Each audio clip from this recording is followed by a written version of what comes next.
Quiet, so it's maybe time to start. Good afternoon, everyone. It's my pleasure to welcome you to this week's Physics Club. We have our very own Nikhil with us today. Nikhil is an associate professor of physics and astronomy, and he got his PhD in 2006 from university. And he has been working in astrophysics and cosmology. He has been a member of several important collaborations over the last few years. He worked on the BOSS survey, the baryon oscillation spectroscopic survey. He's a member of LSST collaboration, Euclid collaboration, and W first. And he is also a member of DESI. And Nikhil received a number of awards for his work. He won an Alfred P. Sloan Fellowship, as well as the DOE Early Career Award. And I should also mention, even though this is on the side today, that he's an excellent teacher. He won the Dylan Nixon Prize for teaching at Yale in 2017. But today we have asked him to talk about the latest results from DESI. It's one of the local experts of the DESI collaboration. We wanted to learn a little bit more about the recent announcements about measuring the expansion history of the universe. And Nikhil is one of the local experts.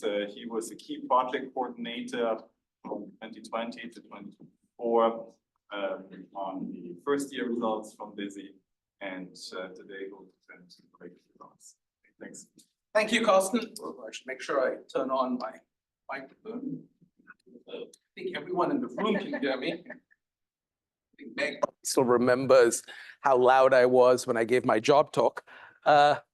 So thanks, Carsten, for that wonderful introduction. It's a real pleasure to sort of share these results with you. I should say up front that I'm really here standing in for the DESI collaboration. The results I'm going to show you are the work of a large number of people, most of whom are not me, out here. So I want to sort of give you a flavor of what's been happening with DESI over the last 3 years and what some of the excitement around our recent results were.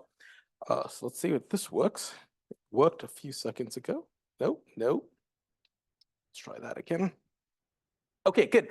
So this is a set of the publications. This is the last 2 years, and this is not even a complete list of publications. We've just had a slew of results, both from the year 1 and now year 3 data from DESI.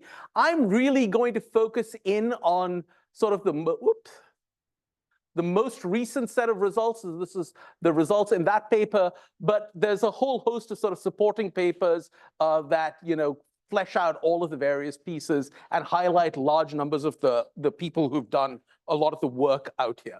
So very quickly, let me, wrong direction. Okay, so here's the plan for today. I'm going to spend a few minutes giving you a little bit of an introduction so that we're all on the same page on what baryon acoustic oscillations are, why I care about them, and how they're used by the DESI collaboration. I'll then tell you what DESI did actually measure. So I'll show you some of the data results. And then, since I think everyone's most interested in the cosmological implications, I'll spend a bunch of time sort of walking you through the cosmological implications of these results, and in particular, why people are so interested about sort of evolving dark energy out here. If we have time, I will spend a few minutes talking about systematics. I get excited about systematics. No one else seems to really get excited about systematics, but I do want to highlight a few things about the systematics with the BAO measurements. And I'll end with sort of giving you a little bit of a flavor of what's coming in the future, although this is definitely not going to be a complete picture of what's coming up in the future out here. So every sort of talk on cosmology must start with these sort of obligatory slides on the standard model of cosmology. And you've seen these slides from a whole host of different speakers. And I just want to highlight a couple of pieces out here. I'm not going to sort of walk you through all of the details, but that we do. The first piece here is that we do have a standard model of cosmology that explains a whole range of observations at a whole range of different scales and times, all the way from when the universe was about 300,000 years old, all the way up to today. And that it's a relatively simple model. It's a model with off-order five to 10 parameters, depending on how you count. And so some of these parameters, I'm really pushing the wrong buttons here. Some of these parameters are out here. You'll see that most of the energy density in the universe is this so-called dark energy, which is what we'll talk about today. There's a large chunk of the remainder is dark matter. And the stuff that you and I are made out of, the stuff that we study in physics classes normally, is a very, very small fraction of what the remaining part of the universe is. So this is an incredibly successful model, but it's a model that leaves a huge number of questions unanswered. And so I'm giving you a flavor, and these are sort of the questions that I find the most compelling today, at least, on some of these pieces. The first one is we'd like to know what the expansion history of the universe is, and in particular, we'd like to know how the dark energy, which is largely driving the expansion history today, how does that evolve as a function of time, with the hope that we can learn something about the nature of dark energy. So that's the first question. We'd like to understand how structure forms in the universe, and we'd like to understand, is that structure formation consistent with the expansion history of the universe and general relativity? We have a framework for thinking about structure formation that's relatively rigid. We'd like to know whether structure formation actually follows along those lines out here. We'd, of course, like to know, and many people out here spend lots of time thinking about this, what the nature of dark matter is. We'd like to find the particle that is dark matter. We'd like to understand its properties out here. We'd like to understand how the universe started. We'd like to understand what its initial conditions are and how they sort of evolved. What are the properties of those initial conditions and what imprinted those initial conditions in the universe? And then another topic that is of great interest to a large number of people out here is we'd like to understand some of the properties of neutrinos. And in a cosmological context, the property of neutrinos that we're most sensitive to is the total mass of all of the neutrinos. So we'd like to go out and weigh the neutrinos. And while we're doing that, we'd like to also see, are there other relativistic species that we can find in the universe? Now, those are a long list of questions, and I'm not going to answer pretty much any of them. I'll answer one of them, which is the one out in blue, which is the piece that I want to focus in on today. So I'm going to really focus in on the question of what the expansion history of the universe is and what that tells us about dark energy and what the evolution of dark energy as a function of time out here. DESI says a lot about a bunch of other things out here, and I'm not going to have time to talk about those. That could be a different talk on a different day. So let me make sure. Good. So very quickly, just terminology so that everyone's on the same page, because I'm going to use this continuously throughout. Your cosmologists like using either the scale factor or redshift as their proxy for time. And the scale factor is nothing but what the relative size of the universe is to its size today. So the scale factor today is 1. The scale factor at the Big Bang is assumed to be 0, and you sort of evolve from 0 to 1 out here. The redshift is the redshift that you would measure if you said light was emitted from some object at some time, at some scale factor, and you observed it today. What would that light have been redshifted out to? And that redshift is just simply related to the scale factor. So you can switch one to the other. Redshift 0 is today. Redshift infinity is the Big Bang, and everything else is somewhere in between. So you'll see people switching between scale factors and redshifts. They're sort of interchangeable with one another. Since we're talking about the expansion history of the universe, we want to measure what the expansion rate of the universe is. And since we're talking about the scale factor tells me something about the size of the universe, the expansion rate I can write down in terms of what the rate of the time rate of change of the scale factor normalized to the scale factor. So that piece. This is, of course, nothing but the Hubble parameter. And if you talk about the Hubble parameter today, it's Hubble's constant. So those are just some basic bits of terminology that we're going to see over and over again. Okay, I'll get the right direction by the end of this talk. So when I talk about this question of measuring the expansion history of the universe, there are really 2 questions we're trying to answer out here. The first one is we'd like to understand what the evolution of dark energy is. How does dark energy evolve as a function of time? Dark energy is something we don't understand. the first thing we can ask is, is there something called dark energy? And the next piece you can ask is, how does it evolve as a function of time in the universe? And so you can try to go out and measure what that evolution of the dark energy with a function of time is. This is often parameterized by an equation of state, which sort of relates the pressure of the dark energy to its density out here. And so if you give yourself some arbitrary equation of state, and we'll call that equation of state W of Z, you can then relate that to what the expansion history or what the evolution of the dark energy density is as a function of time. Then you can relate it by that equation, which is nothing but the continuity equation sort of written out here. So there are sort of two benchmark models, and you'll see both of these benchmark models played out here. The first one is you say this equation of state is a constant. That constant is -1, and then if you choose it to be -1, that's the cosmological constant that Einstein puts into his equations of general relativity. So if you choose W equals -1 and you plug that into that equation, you'll immediately see that, of course, the dark energy density does not evolve as a function of redshift. So it's just a constant with redshift. So that's one version of the world. And then this next version, this is, of course, in some ways our benchmark piece that we would like to either argue that it's consistent with or we'd like to disprove. We'll see the evidence for why we think we may be moving away from that. Once you go into a space of the equations evolve as a function of the energy density evolves as a function of time, you have a whole host of different possible equations of state you can write down. And so as all good physicists, we write down a Taylor series, which is the next sort of simplest thing you could do. We could write down a constant, which is not equal to -1. We'll go on one step further and add in an evolution as a function of the scale factor out here. And so this nicely interpolates between two values, W naught at redshift today and W naught plus WA at very early times out here. So the question in some sense that we'd like to understand that we're going after the expansion history is really, what is this equation of state of dark energy? And in particular, I will often parameterize things in this W naught WA parameterization, or ask whether you are consistent with a cosmological constant. That's what's normally referred to as the lambda CDM model of cosmology.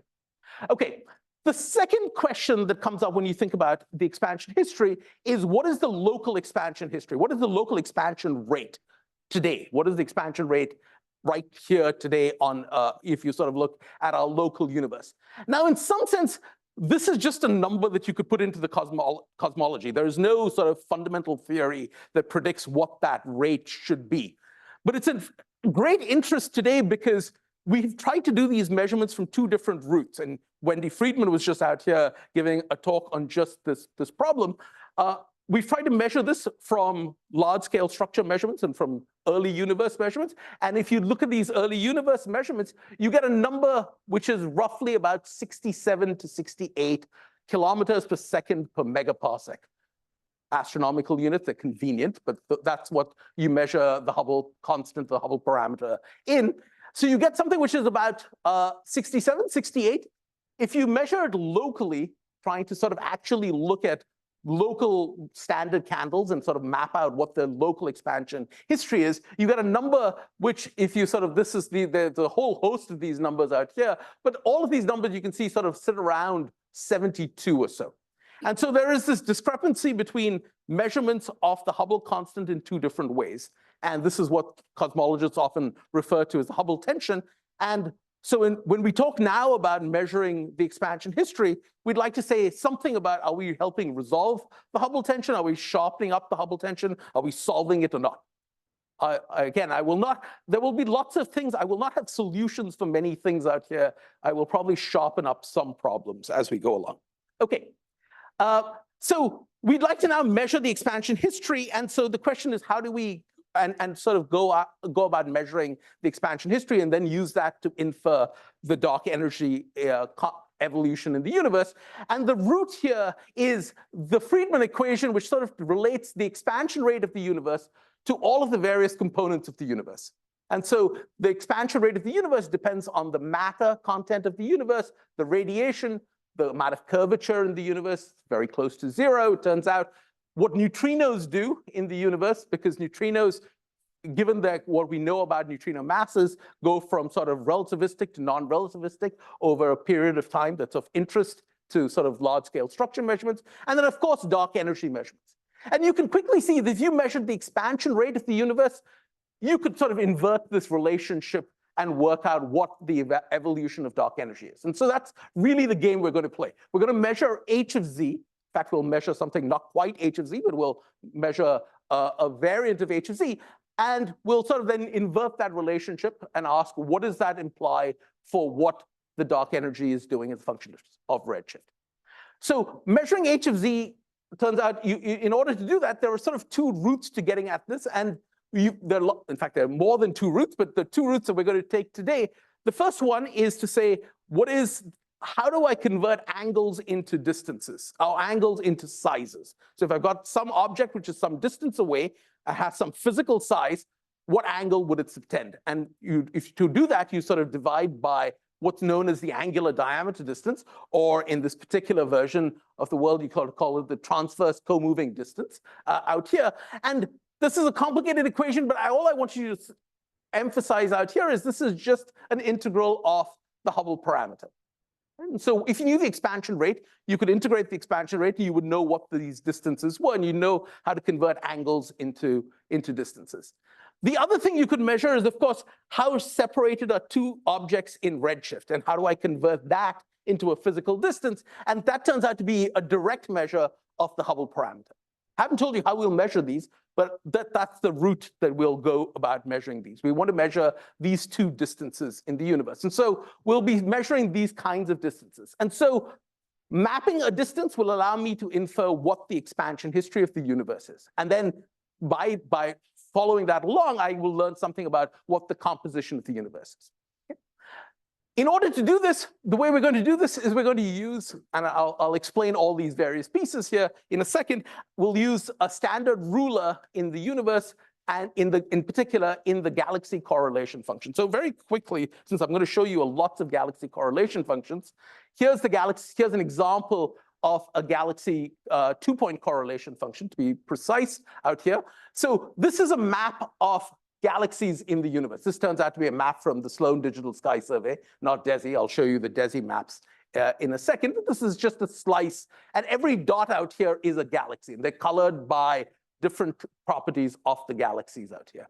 And so a galaxy two-point correlation function, you just sit on one galaxy and you ask, what is the probability of finding another galaxy some distance away from you? That's the entire way where you calculate these two-point correlation functions. And then you just map that as a function both of the separation between the two galaxies, but also with the angle to the line of sight.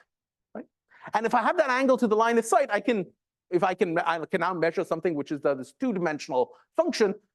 But what we often will do is we'll compress that into two one-dimensional functions, one of which will be the angle average correlation function, and the other one will be the sort of quadrupole of that angle of the two-point correlation function as a function of angle out here.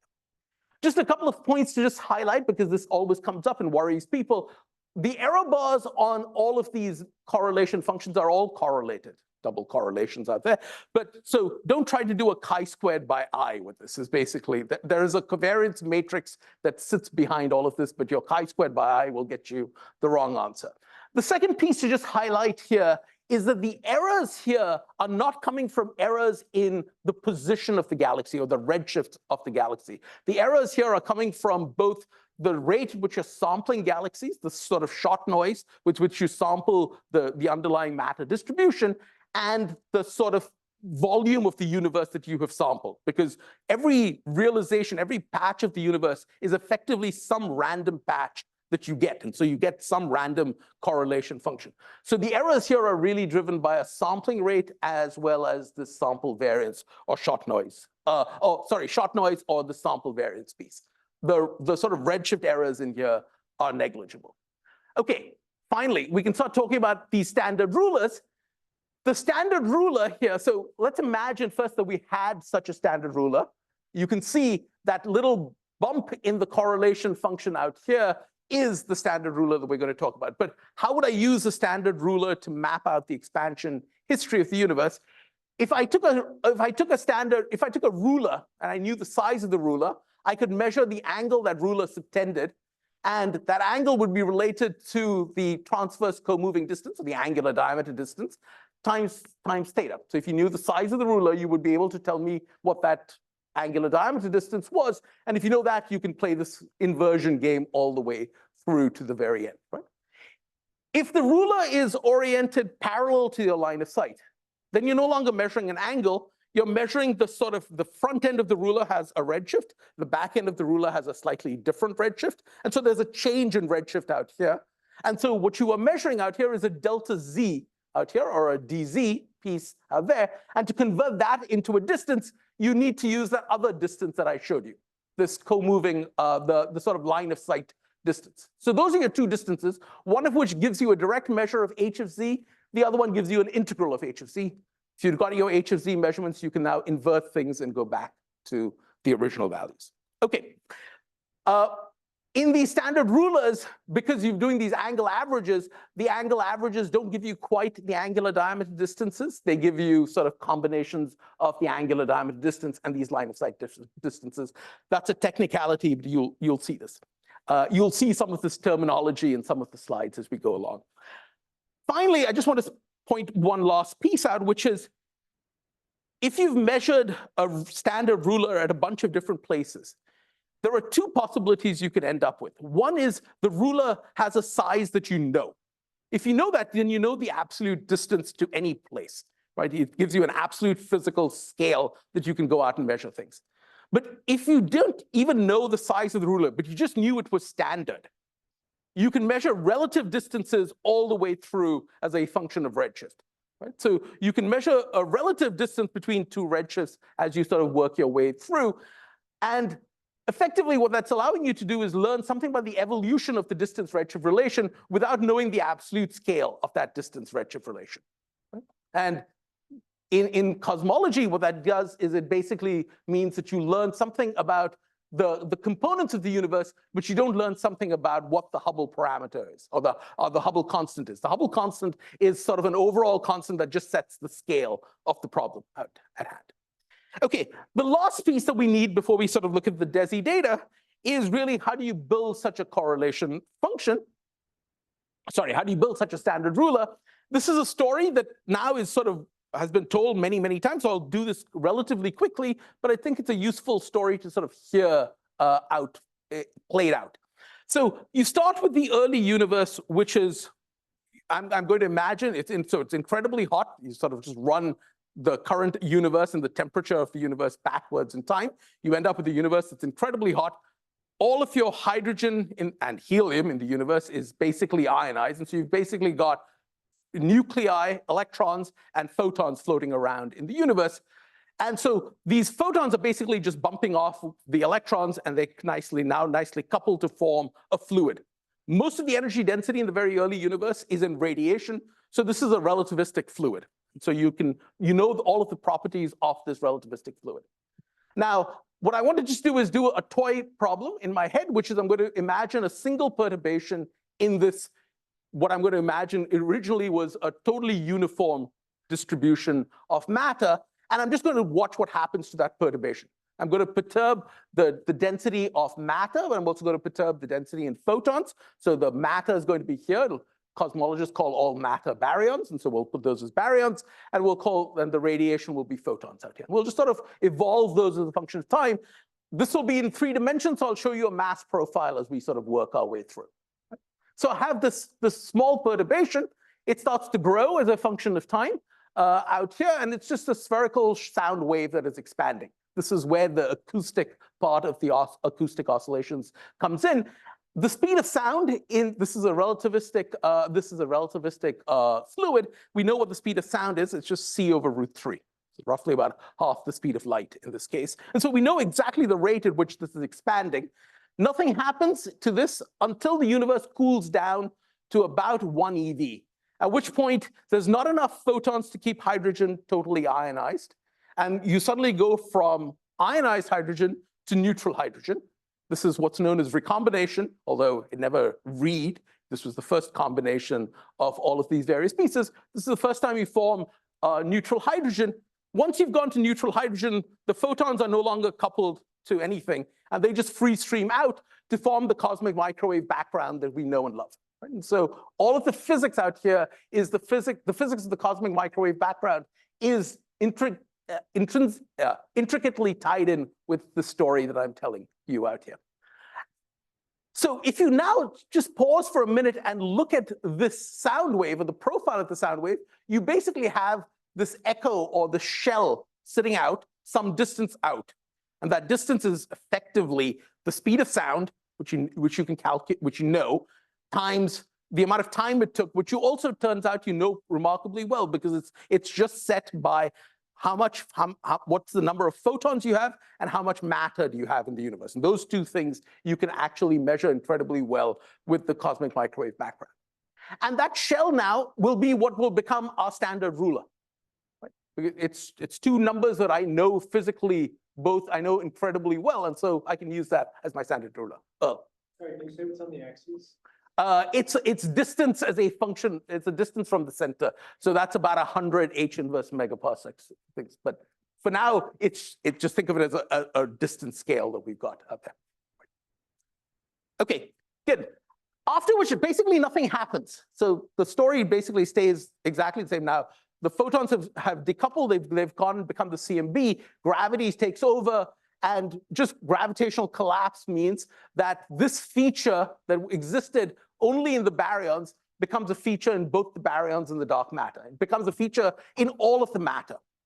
And by sort of construction, once you've got a feature in all of the matter, it also becomes a feature in every distribution that traces the matter, including galaxies. And that's the idea that we're going to use, is we're going to use this feature out here. And this feature turns out to be at this size, which is about 147 megaparsecs. And you can see it's incredibly precisely known. That precision comes from the CMB, which tells you what that scale is. But in fact, you can even do a remarkably good measurement without putting in the CMB by just using the fact that Big Bang nucleosynthesis tells us what the baryon fraction is in the universe. And so the combination of those two pieces gives us a very good measurement of the standard ruler out here. Okay, one last, that wasn't me, I hope. One last piece to this, one last piece to the story out here. This ruler starts off quite pristine. And so this is a picture of what the ruler might have you could imagine this ruler very early on, before any galaxies form and things like that, right? So you get this, this is a cartoon version, you get this incredibly pristine ring here, or the shell at 150 megaparsecs in the sky. Of course, you've seen pictures of galaxy distributions. They don't look remarkably smooth. There's all sorts of structure in them. And that structure distorts the ruler. So you can see the flows that sort of form these structures out here, the flows falling into these high density regions or falling out of low density regions, distorts the shape of this ruler. And you no longer have this nice spherical ruler that we had previously. But one of the things that we noticed was you could use the actual observed distribution of structures in the universe to both infer the flows that gave rise to those structures, but also undo some of this diffusing of the ruler that you got and actually sharpen the ruler.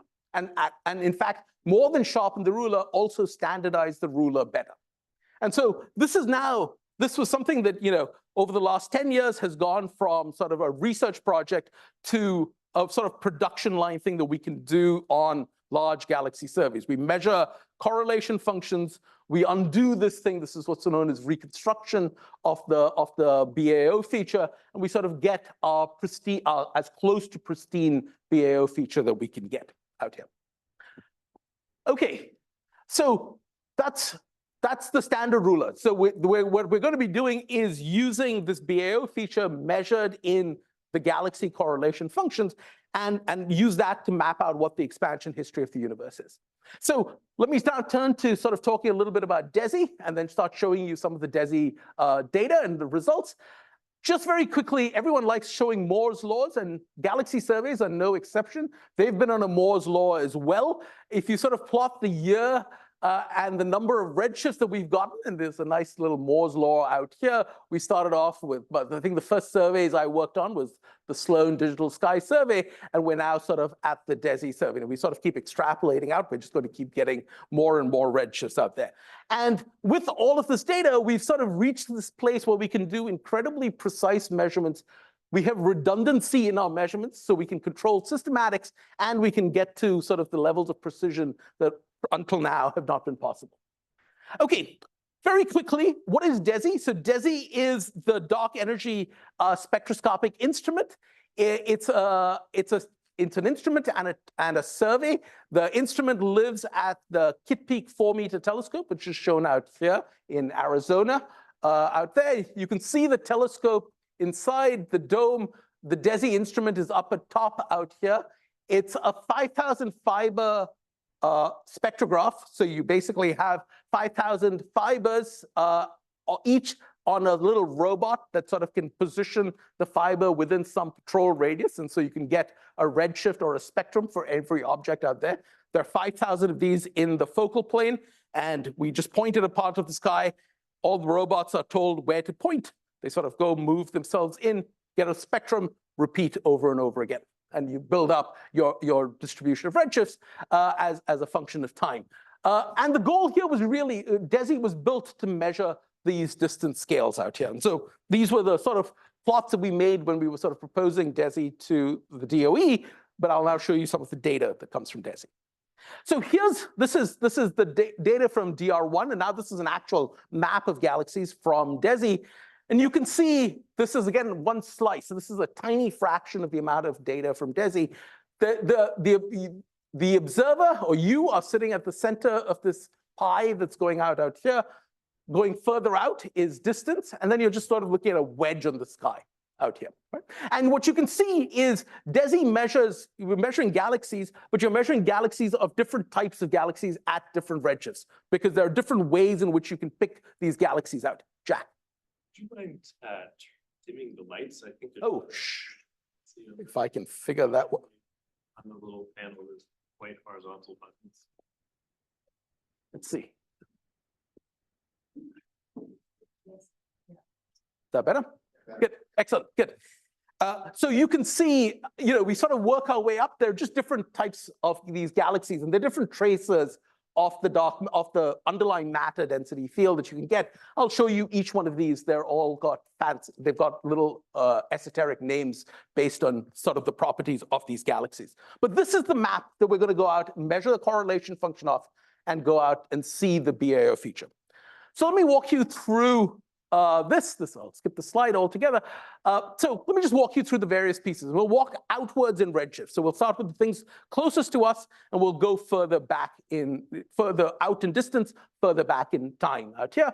So the bright galaxy sample, it turns out they're not necessarily the brightest galaxies, but they're the closest objects, and they're observed in bright time. So they're observed normally when the moon is up, because they're bright enough that you can see them because they're close by enough.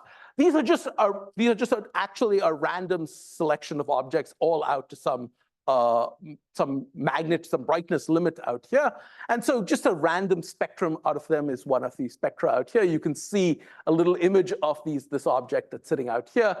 And for that bright galaxy sample, we can go out and measure a 2-point correlation function. There's the 2-point correlation function. You now know how to read these 2-point correlation functions, and you can clearly see the BAO feature out here. It just pops out without doing a whole lot of work. And I should sort of conceptually, doing this measurement is literally 2 for loops. You speed it up with a little bit, with something a little bit more, but you do a for loop over list of galaxies, do another for loop over list of galaxies, and build a histogram. And then you can take that histogram, normalize it appropriately, and out pops this correlation function with this feature out there. So that's the bright galaxy sample. It'll work out to a slightly higher redshift. So this is the luminous red galaxy sample. This is a sample that I have spent large chunks of my life looking at. These are known as red galaxies because their spectrum is somewhat redder than normal, because they have more flux at longer wavelengths than they do at shorter wavelengths. In particular, they have a feature at roughly 4,000 angstroms in the rest frame wavelength, which this object is about a redshift of 0.75, and so that comes out about 7,000 angstroms. And you will notice there's a little bit more flux out here than there is to the right, to the sort of blueward side of that piece out there. We can do these objects that turned out to be very efficient to select. And so a lot of these selections are based on what objects can we get redshifts for efficiently, right? Because we just want to map out what the distribution of matter is in the universe. And so we get these out from a redshift of 0.4 to a redshift of 1.1, and then we split that up into a bunch of redshift bins, and I'll show you those redshift bins in a second. But you can again see for each one of those redshift bins, you'll get to see a BAO feature popping out in all of those cases. We'll see the ELG ones in a second. So again, BAO features are popping out all over the place. Keep going. These are emission line galaxies. So once you get past a redshift of about 1.1, these red galaxies, which turn out to be sort of galaxies with no longer any star formation, once you get past a redshift of 1.1, they get harder and harder to find because most galaxies are actually undergoing star formation. And star-forming galaxies, one of the characteristics are bright emission lines that you can see. And so what we look at here are these emission line galaxies, and we can look at them from redshifts about 0.8 to 1.7. And the key line that we're going after here is this oxygen 2 line. And you might ask yourself, how do we know that we've got oxygen 2 as opposed to some other line in the spectrum out here? Oxygen 2 turns out to be a doublet, and you can see a zoom in out here where you can see the doublet in the oxygen 2. And so we know very well that this is oxygen 2 and not some other line that's out there. Right? And again, you can see another BAO feature in the correlation functions. We can go even further out. We get to quasars. This is something Meg has spent lots of time thinking about and mapping. And quasars in DESI play two separate roles. The first role is these are just these are basically objects which are black holes accreting and emitting a huge amount of radiation out there. And so you basically can see them very, very far out. The quasars we see all the way out to about a redshift of 4. You can use the quasars as just point tracers. They're just points in there. They're like galaxies. They live in galaxies. And we can use those to map the large-scale structure. And you can see a BAO feature in the quasars. You can see a trend in this part. But you can also use the quasars as a backlight. So here is the quasar emission, which is primarily Lyman alpha emission out here. And all of that Lyman alpha emission, as it sort of comes out to lower and lower redshifts, gets absorbed as it sort of hits various absorption features. And so you get absorption lines all the way through. And so you basically are watching how much absorption do you get in the sort of neutral hydrogen as you sort of run between the quasar out to us today. So the quasars not only serve as a bright light, but they also serve as a backlight telling you how much neutral hydrogen do you have. And you could use the neutral hydrogen also as a tracer out here. And you can map this now in a whole bunch of different ways. Here are lots of correlation functions showing neutral absorption. Let's see. If I can, I may not be sharing though. Let me see if I can, nope, let's try that again.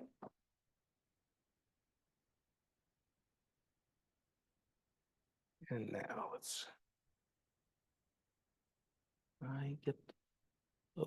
where's my play button? But that's what I want. Okay, good. And so you can see these features in the neutral absorption, and you can, again, you can see this BAO feature pop up in the neutral absorption of these quasars as you go through. This is what's known as the Lyman alpha forest measurements. Okay, so these are the measurements that we've gotten from DESI. So we've seen this BAO feature now in objects all the way out from sort of redshift 0 all the way out to now a redshift of about 4. And so now I can put all of this together onto a diagram which maps out what the expansion history of the universe is. So let's start off with the diagram on the left. We've got time starting from the Big Bang all the way out to today. And you can see each of these various pieces giving you a little point in the sort of size of the universe today, giving you a sort of distance or a scale of the universe as you go out as a function of redshift. And you can sort of work your way down from sort of the values today all the way out to sort of the values out at the Lyman alpha forest out there. And that's what the expansion history of the universe is. This is, in some sense, the size of the universe, or the distance. That's the co-moving distance. This is the sort of scale factor out here, or A as a function of time. Right? This is a wonderful plot to make for sort of publicity, but it's hard to see any sort of models out on this, except one thing. This is a model with dark matter and dark energy. If you had a model with only matter, it would look like that.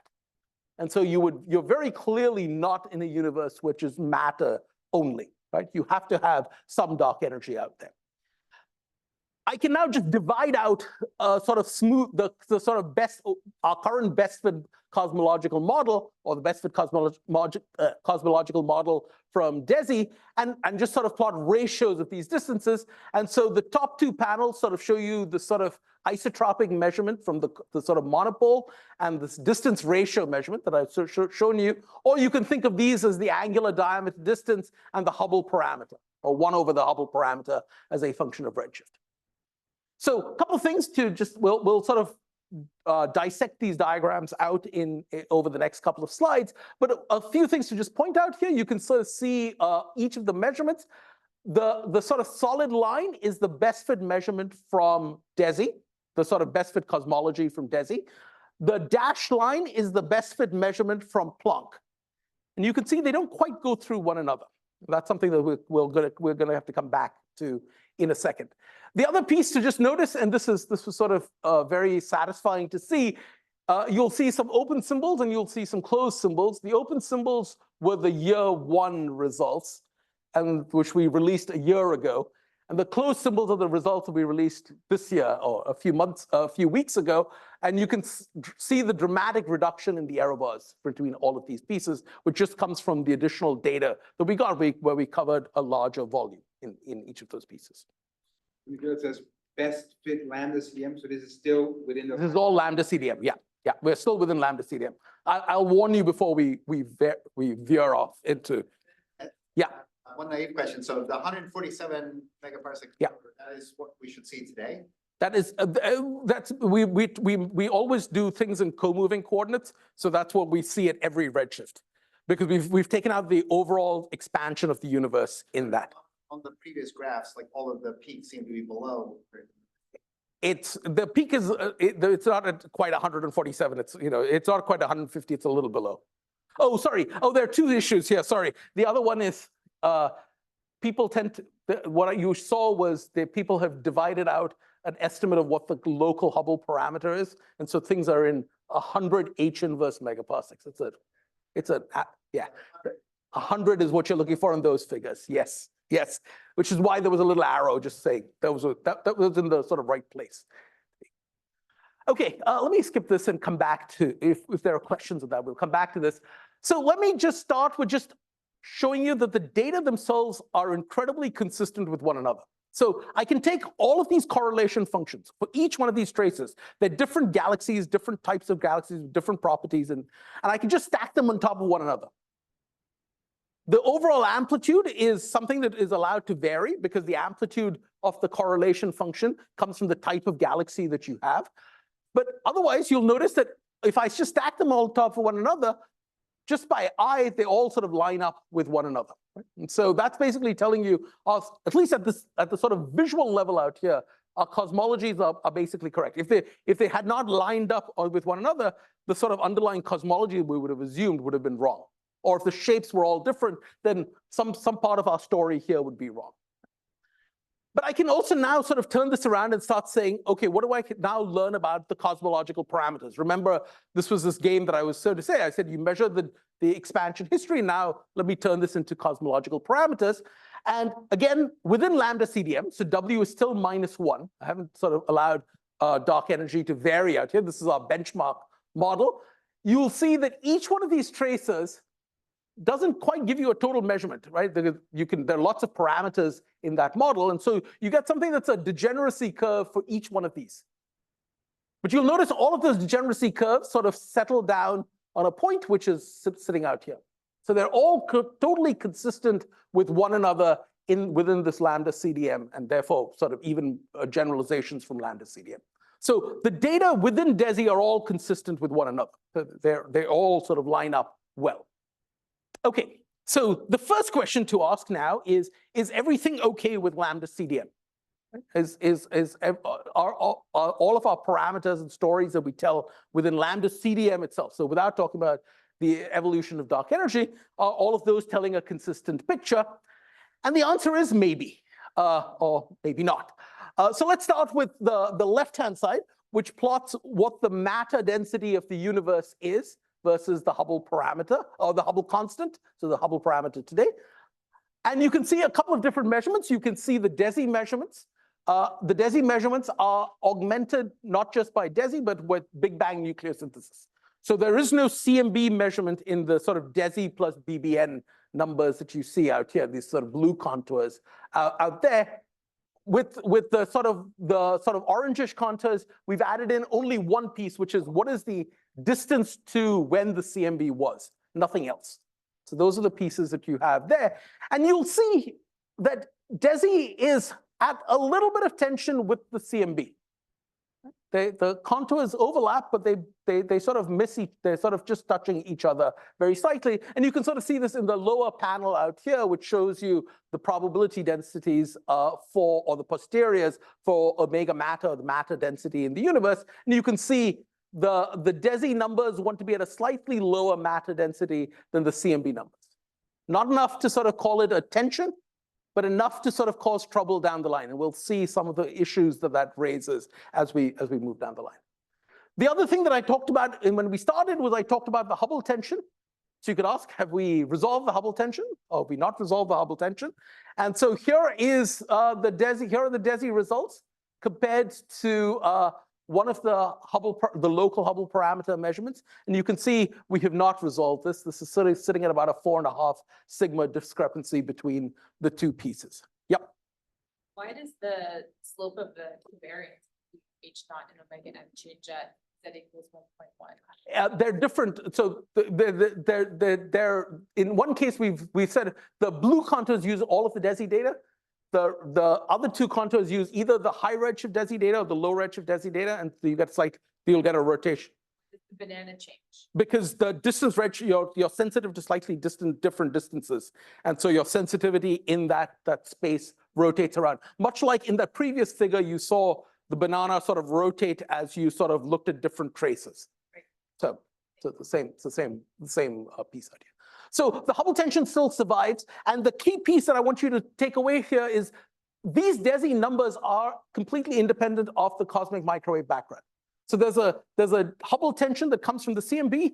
There's a Hubble tension that comes from BAO measurements, and they both go the same direction. The CMB and the BAO are roughly consistent with one another, and they're in tension with these sort of local measurements of the Hubble parameter. I don't have a solution for this. As I said, there'll be things I don't have solutions for, but this is one of those pieces. Okay. So this is without knowing the acoustic scale, or you need to know the acoustic scale? I need to know the acoustic scale for this. Yes. Yeah. So no, I have not, because I've used BBN here. So there is no. So these are literally without the CMB at all. Right. Yeah. That's absolutely right. Okay. So now, wrong way. Okay. So now let's go beyond. So we've got some tension. So now let's throw all of the data together and ask, what have we learned here? And so in this case, I'm going to take the DESI. I'm going to start asking what happens if I let the dark energy evolve, and ask what do we learn about dark energy in this case? Remember, what I would love to see if I was a fan of cosmological constant, I would love this to be centered around W0 of -1 and WA of 0. Right? No evolution at all. And if I see evolution, that's a deviation from the cosmological constant. Okay. So if you just try to do this with the DESI data, remember DESI by itself is just doing relative distance measurements. There's not the precision's not good enough to actually constrain something. So you get a very large error bar. You hit all of our priors and you don't see any real measurements. DESI with the CMB is starting to get sort of interesting. That's the DESI with the CMB banana out here. And you can see this is the cosmological constant. You sort of don't touch that within the 68 and 95% confidence intervals. I can now throw in other distance measurements. So I can throw in the supernova distance measurements as well. And if I start throwing in the supernova distance measurements, the first problem is I have to decide which supernova distance measurements to use. There are different supernova groups, and they have slightly different systematics out there. So we choose to be agnostic, and we do it with each one of the 3 different supernova groups out here. And you can see each of these, they close this part of the confidence intervals out here, but then none of them sort of get you all the way out to W equals -1. Right? So this is what got everyone really excited. People started to say, this is sort of evidence. And we saw this in the year 1 data. The error bars have just gotten smaller, and we see exactly the same behavior out here. I'll try to dissect where this information is coming from. I should say, you might say, okay, hold on, is this just an artifact of the fact that you just chose a simple Taylor series expansion? And what happens if I allow things to vary more, or a more flexible version? The answer is you see a similar piece. And the plot on the right does a binned version of all of these as opposed to some simple Taylor series version. And again, you see something deviating from -1. The error bars at high redshift are very large, but this error bar here is incredibly small and is quite different from -1. Okay. So let me now, this is a complicated plot, and this is probably where I'll try to start. This is all but one point before I start wrapping up. I want you to sort of work through where does this sort of evolving dark energy, where does that information come from? Okay, so we're going to sort of work our way through the various lines in this curve. The top row is all sort of BAO measurements. These are just the DESI points that we've come to know and love. The lower points are all the CMB, all of the supernova data. So we can now take each of these data sets, and we can say, what happens if I try to fit lambda CDM? So I force W to be equal to -1. And you can do that. The solid lines tell you each one of these pieces. So this one says this is the CMB version of lambda CDM. This is for some of the supernova measurements. The blue line is the DESI measurement out here. And the first piece to notice is if I pick any one data set, I can perfectly fit it with lambda CDM. Works just fine. Okay. If I take the DESI data plus CMB, that also works reasonably well. There's a little bit of tension with that omega matter tension that I showed you out here. The problem comes when you say, let me take the supernova data, which are these points out here, depending on which supernova data, and you can see they're slightly different in each one of these cases. These are just 3 different data sets out here. If I start putting in the supernova data set, then you don't have enough freedom to both explain this sort of upturn that you see out here and the sort of downturn that you see in the DESI data out there. So individually, each of these can be perfectly well fit by lambda CDM. You sort of say, okay, well, can we put them all together? Do we get a consistent answer? The answer is no, you don't. And so you have to sort of allow some sort of variation. And the lowest variation that we've seemed to find that can fit everything is allowing this W0 and WA parameterization that I was showing you previously. Okay. Now, I should emphasize here, this is not arguing, I'm not arguing here that we have discovered an evolution of dark energy. I'm saying there is a tension now between sort of distances as measured with the supernova data compared to distances measured with the CMB and BAO measurements. And they're not sort of coming together consistent with one another.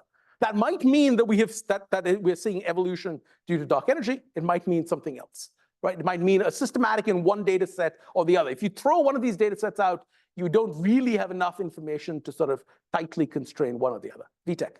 Much of this discrepancy is the same as the discrepancy in the Hubble constant. It's different. No, it's because the Hubble constant is an overall shift of everything in these figures. This is sort of the evolution as a function. So you kind of want this dip and then rise up, and that's not a Hubble constant measurement. Frank.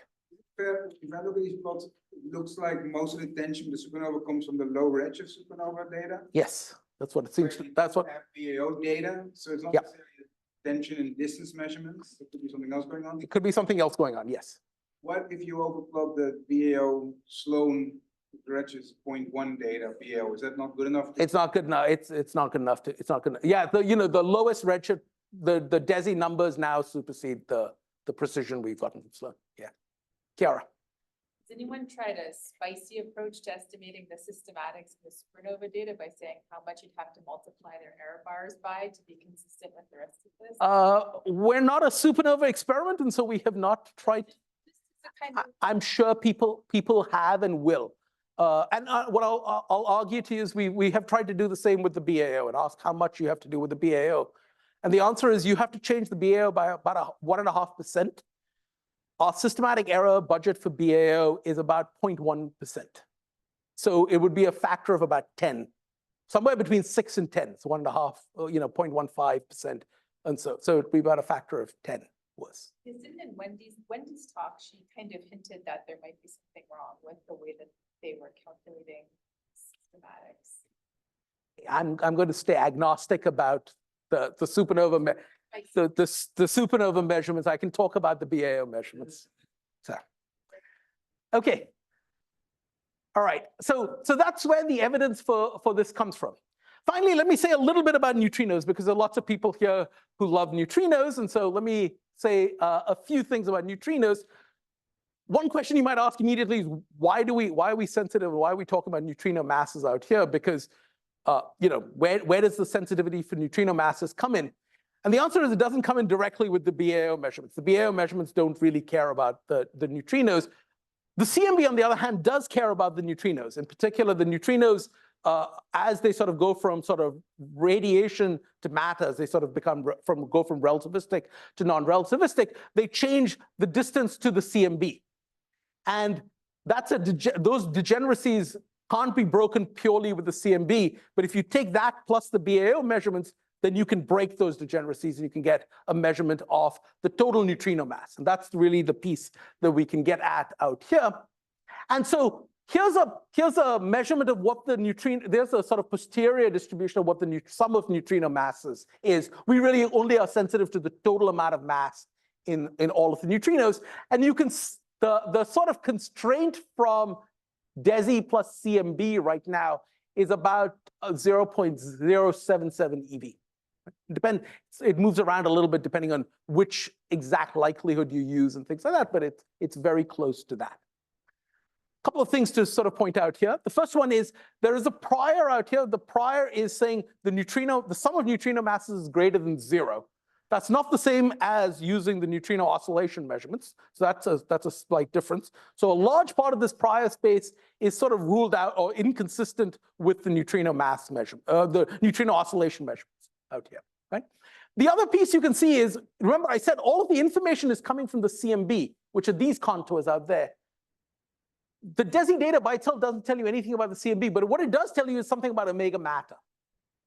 And the tension between the omega matter measurements from the CMB and the omega matter measurements from the BAO mean you are sort of chopping up a large chunk of this parameter space, and you're really just looking at this lowest end out here, which is pushing you down to these very low neutrino masses. Okay? Now, before you sort of think that this immediately, these low numbers sort of told me something about the neutrino hierarchy, I should say, remember, this is assuming the prior, which is the sum of neutrino masses is greater than 0.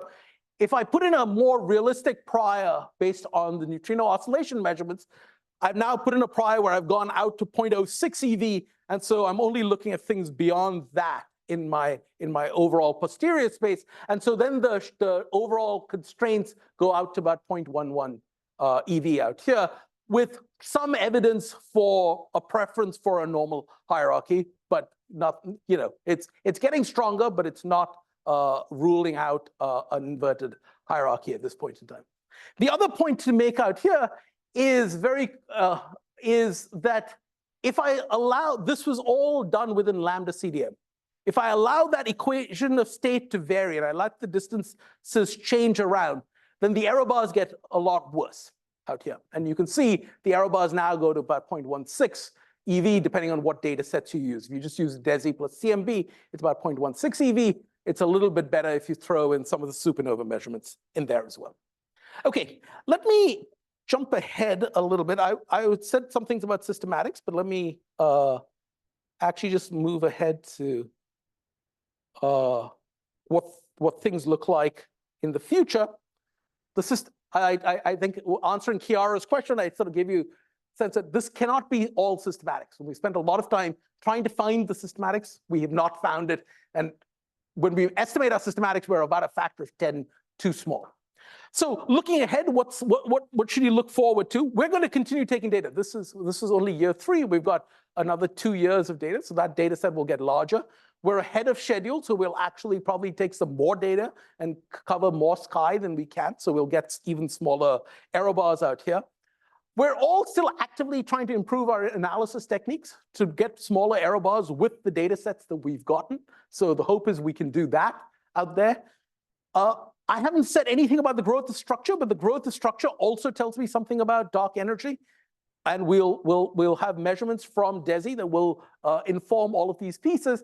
And then we will have other surveys that are coming online, including things like the Euclid satellite and the Nancy Grace Roman satellite, as well as surveys on the ground, things like 21 centimeter measurements from Laura's group using both CHIME and HIRAX in the sort of redshift range of interest out here. And so let me just end with showing you that redshift range of interest. These are sort of Roman and Euclid. Euclid's out in space and, in fact, released their first results very recently. Roman has an estimated launch of 2026. I'll show you a picture in a second. This is the plot that we were looking at, and this is the best fit BAO, best fit W0 WA measurement. It's very hard to get much better BAO measurements out here because this is all very close to us and we just don't have enough volume. So we just don't see enough of the universe to get a tight measurement out here. This is the sample variance issue out here. But the next generation of supernova measurements are going to get very good measurements out here. And so we'll be able to sort of push into this region. On the other hand, out here, this is where we'll get much better BAO measurements from all of these surveys that we were talking about. So as hopefully what these DESI measurements have done is sort of motivate pushing out here. We now have targets of how well we need to do these measurements, and we'd like to get out and sort of be able to say, is this variation that we're seeing consistent across all of the various surveys? And so just to give you I'm involved with Roman, so I kind of am tempted to show you this picture out here. This is you can see the Roman satellite out here. That's the sun shield and the baffle getting assembled at Goddard right now, and with a hopeful launch in October 2026, although the current planned date was Halloween 2026, which is not quite sure that's a good or a bad thing to do. So let me just end here. I put up the sort of sets of people who funded all of this work in DESI. And I should also just end, there's been a bunch of people at Yale who have been part of DESI at varying points in time, including students who have graduated, a current YCA postdoc, and then, of course, Charlie and Dave Rabinowitz, who've also played huge roles in sort of constructing the DESI survey. So let me just end here by putting up this distance redshift relation and the W0 WA variations and take any questions. Thanks.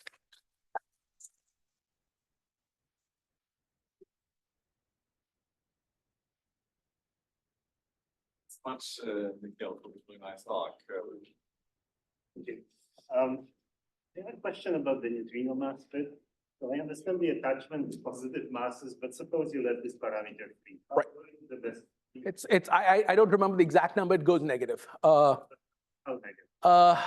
I'd have to look up I don't remember exactly where. And so it's a fair question, which is the neutrino mass in the cosmological equations is a parameter. It's not a neutrino mass in any sense. And so we should let it, there is some sense in which we can let it vary both to sort of negative values as well. And currently it peaks at a negative value. I'll have to look up that number. I can send you that. But yeah. What it means, I don't know, is the piece. But a lot of what's going on here is also inconsistencies across, small inconsistencies across data sets. So is that coming from a fluctuation between the CMB and DESI? Where is this coming from is an open question. Any other questions? With the data that you're planning to collect from DESI, how much more movement do you expect? And I mean, what's your prediction for the next few years? You also pointed out future yeah, measurements? The DESI data should get you another at least square root of 2 improvement with that. We'll cover more. So the big win will be if we cover more sky. Because we cover more sky, we get more volume. We get more volume, we win. There's some part of this right now where we're building up number density in some places, and we win slower there than by just covering new sky. But I would guess about a square root of 2 improvement across all of those pieces. That's assuming no change in analysis techniques, right? And that's also, this is just the BAO measurement, so there's nothing, I'm not saying there's any other pieces coming in there, but that's roughly that. The Euclid and Roman data, I think I had a plot there, which sort of showed, they sort of nicely fill in this region where DESI is sort of falling off a cliff there. And so both of them, they have very different systematics. Euclid covers a lot more sky than Roman will, but has a harder time with its systematic errors. And so we'll have to see how all of this plays out. Yeah. Maybe you first. Yeah. From when Nikhil's talk, I gathered that there is some hint that a part of systematic issues in supernova measurements could be coming from CP variable calibration. Have you included or compared with supernova calibrated with only TRGB measurements? We have not. So we've picked sort of a few supernova measurements. We've not picked every version of these. So we sort of picked the big 3. So those 3 samples. I'm not enough of a supernova expert to tell you which ones turn on which sets of calibrations or not. But yeah, no, we have not done all of those pieces. Maybe one last question.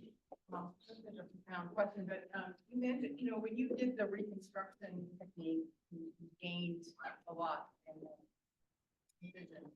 So, the accuracy.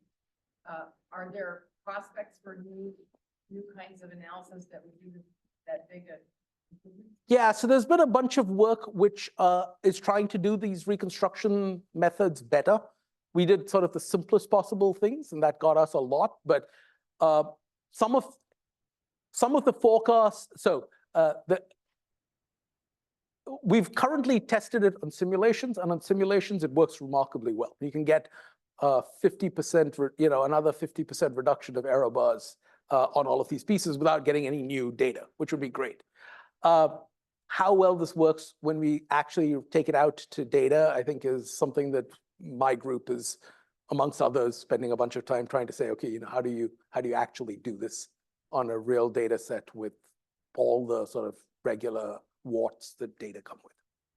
So the hope is we will gain, but and those gains come from a better understanding of structure formation. A lot of it, some of these gains are coming from the fact that machine learning has allowed us to do some things where we can say, I will let you train a lot of this with simulations and let the machine sort of figure out what that mapping is between the unreconstructed and reconstructed data. So that's where the hope is that we will get some gains. Let's thank Nikhil again. Thanks.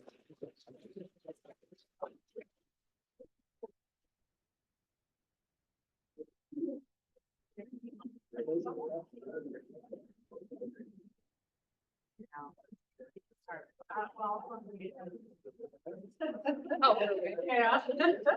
Maybe. Sure, yeah, when I'm here.